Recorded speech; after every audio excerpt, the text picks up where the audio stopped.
рідна земля русинська подарувала нам видатних людей, істориків, науковців, просвітителів, фольклористів, таких як Григорій Таркович, знавець слов'янських мов, Юрій Гуца-Венелін, знаменитий учений слов'янознавець, Олександр Метрак, відомий етнограф і мовознавець, Іван Цільвай, письменник, Андрій Карабелеш, поет, Євген Станкович, композитор та багато-багато інших. Я хочу вам зачитати слова Максима Рильського. Хто не знає свого минулого, той недостойний свого майбутнього. Хто не шанує видатних людей свого народу, той сам недостойний поваги. Сьогодні ми зібралися, щоб відзначити 150-річчя від дня смерті ще одного громадсько-політичного діяча, педагога, будителя, поета Олександра Васильовича Духновича. Народи мій, солодкий руський краю, земле моя сердечна руська мати, в горах твоїх колиску свою маю, і вічний сон там я желаю мати. З такими словами в поетичному діалозі звертається Духнович до матері батьківщини, до свого рідного обездоленого русинського народу. Я прошу всіх вас встати і хвилиною мовчання ушанувати пам'ять педагога, будителя Олександра Васильовича Духновича, 150 років, якого ми сьогодні вшановуємо.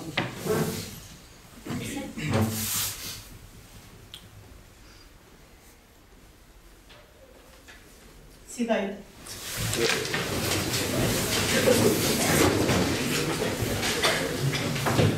І другий вік, продовжується Духнович. Народ пам'ятає, що його то син. Уже то світ тебе тямить русинський. Живіть йому то посвятив, як син. То чесним материнським руським словом до серця русина, як Божий дух війшов. До тебе із-за гір тепер йдуть з манковом, а то свій час до них із благостю йшов. Ми не дамо пропасти твою честі, бо не то дось перед світом заслужив. І Бог поможе нам біду відвести. За щось боровся, жиє, і ти жив. Помер Олександр Духнович 30 березня 1865 році в Пряшеві, де його і поховано. Сьогодні ми відзначаємо 150-річчя від дня смерті сина Закарпаття, гуманіста і будителя. Наші русинські Карпати і Підкарпатська рунина, то є отцюзнена мати, де не плекали є сина. Сіді Карпати, рудні гімати, гори дорожі у злата. Без них ся плаче, з ними се сміє, гордоє серце руснака. З кроком, братисти, історичні рани, дай Боже сил пережити, пусть ще раз возродив. Тайно ключички руки, на землі Подкарпаття, пусть скончили муки, на древній землі руснака.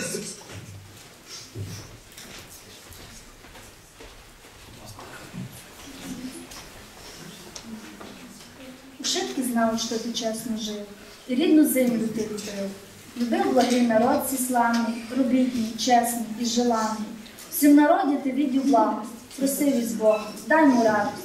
Ти вірував, що прийде час, і щастя не обійде нас. Ти знав, згремлять ушитки бурі, відійдуть на октемах вилітні. Ти вірував, русини, народ наш, подуймися в єдиної каші. Тобі ми вдячні наш любити. І любимо тебе учити. Без тебе би народ не встав, а може би ти би пропав. Зламав бися, запропастився, як сіль у воді опустився. Не сталося такого горя. Живий народ і світла доля. За це Духнович уже даний, не славимо ти в день зі слави. Шановні студенти, всі присутні, до нас сьогодні завітали гості. Це бобинець Микола Миколайович, член Світової ради русинів, голова краєвого товариства підкарпатських русинів. Долинич Йосип Йосипович, почесний громадянин Сваляви, краєзнавець. Кушнір Іван Юрійович, русинів. Ці люди свято бережуть і примножують історію нашого рідного краю. Духнович брав нас з джерела, ім'я якому любов. Любов до людей, до дітей, до ближнього, до природи, до мистецтва. Увесь свій талант, скромний і безкорисливий, трудівник на ниві духовності, віддавав служінню карпато-руському народу, який страждав і терпів, опирався і боровся, і не здавався. Тому то й ми говоримо, що Духнович – народний поет, народний педагог, народний культурно-просвітній діяч.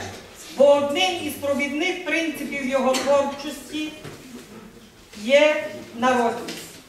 Могли трошки вас ввести в курс справ, правда, розповісти про цього досить надзвичайно видатного діяча, саме закарпатці, адже без знання історії, звичайно, рідного нашого краю, фактично ми не маємо майбутнього. Тому, я думаю, ви почули цікаві розповіді від наших гостей, і я думаю, ви багато показали самі, що у вас є знання стосовно цього видатного закарпатського діяча. Так що ще раз хочу подякувати нашим гостям. Я думаю, цікава була розповідь.